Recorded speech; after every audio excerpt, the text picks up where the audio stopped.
Ces images ont choqué toute l'Europe.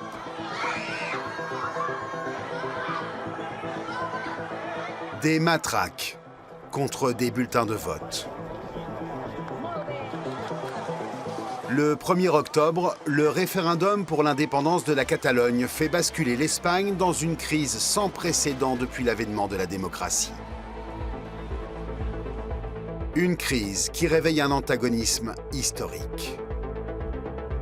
Madrid contre Barcelone.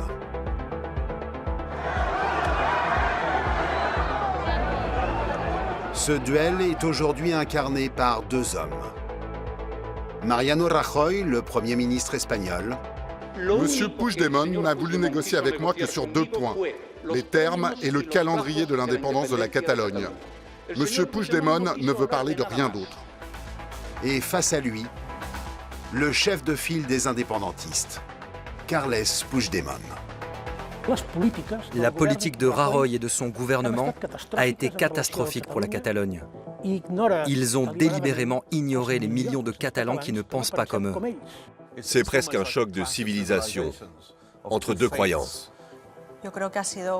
C'est un désastre pour le prestige de nos institutions, pour la tension sociale que ça a provoquée et pour le mal que ça a fait à l'économie catalane. On a affaire à l'affrontement de 2 intelligences limitées, celle de Rajoy et celle de Puigdemont. Et c'est ça qui est dramatique, parce que dans l'histoire, c'est comme ça ça se termine par des guerres.